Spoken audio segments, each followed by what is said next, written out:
Hello అండి, welcome back to my YouTube channel. ఈరోజు చేపల పులుసు రుచిగా ఎలా చేసుకోవాలో చెప్తాను. ఏ చేపలైనా పులుసు ఈ విధంగానే పెట్టుకోవాలి. దానికి ముందుగా మిక్సీ జార్ తీసుకుని మీడియం సైజ్ ఉల్లిపాయ ముక్కలు, 4 వెల్లుల్లిపాయలు, ½ టీ స్పూన్ జీలకర్ర పొడి, 1 టీ స్పూన్ ధనియాల పొడి, టేస్ట్ కోసం కొద్దిగా వేయించిన మెంతులు, 1 లవంగం, అలానే ఒక చిన్న అల్లం ముక్క. వాటిని ఇలా నేను చూపిస్తున్నట్టుగా ఫైన్గా పేస్ట్ చేసుకోవాలి.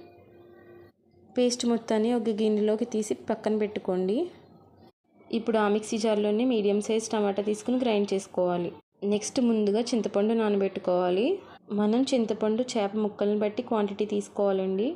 నేను తీసుకున్న చేపలకి 3 పెద్ద సైజు నిమ్మకాయలంత చింతపండు నానబెట్టుకుంటున్నా.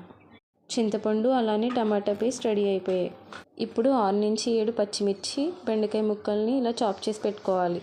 ఇప్పుడు స్టవ్ ఆన్ చేసి గిన్నె పెట్టుకోవాలి. చేపల పులుసుకి ఎప్పుడు గిన్నె వెడల్పుగా, లోతు తక్కువగా ఉండాలండి. ఇప్పుడు అందులో 4 టేబుల్ స్పూన్స్ ఆయిల్ వేసి హీట్ చేసుకోవాలి. ఆయిల్ హీట్ అయ్యాక మనం ముందుగానే చాప్ చేసి పెట్టుకున్న పచ్చిమిర్చి మొత్తాన్ని ఇందులో వేసి అటు ఇటు మిక్స్ చేసుకోవాలి. నెక్స్ట్ మనం గ్రైండ్ చేసి పెట్టుకున్న మసాలా పేస్ట్ మొత్తాన్ని ఇందులో వేసుకోవాలి. చేపల పులుసుకి ఎప్పుడు ఆయిల్ ఎక్కువ వేసుకోవాలండి. నేను చూపిస్తున్నట్టుగా ఉల్లిపాయ పేస్ట్ వేయగానే ఇలా ఆయిల్ ఫ్లోట్ అవ్వాలి.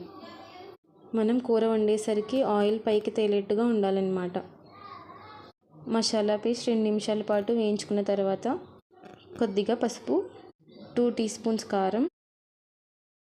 చేపల పులుసులోకి కారం కూడా అన్ని కూరల మీద ఎక్కువ పడుతుంది.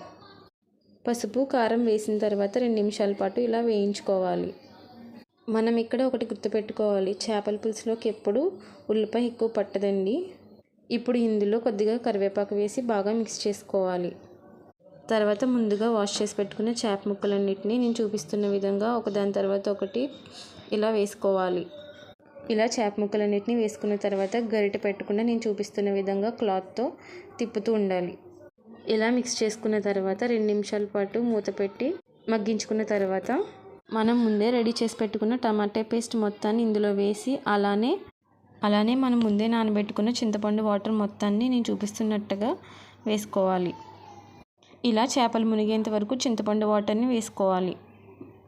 తర్వాత ముందుగానే చాప్ చేసి పెట్టుకున్న బెండకాయ ముక్కల్ని, అలానే కొద్దిగా కొత్తిమీర, కరివేపాకు వేసుకుని, అలానే దానితో పాటు సరిపడేంత సాల్ట్ కూడా వేసుకోవాలి. అన్నీ వేసుకున్న తర్వాత బాగా మిక్స్ చేసుకుని మూత పెట్టి 5 నిమిషాల పాటు హై ఫ్లేమ్లో ఉడికించుకోవాలి.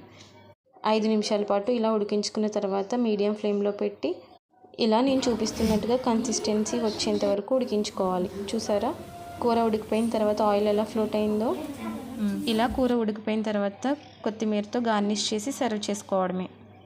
ఇలా నేను చెప్తున్న మెథడ్లో చేపల పులుసు ట్రై చేయండి, చాలా బాగుంటుంది. ఈ వీడియో కనుక మీకు నచ్చినట్లయితే please like, share and subscribe to my channel.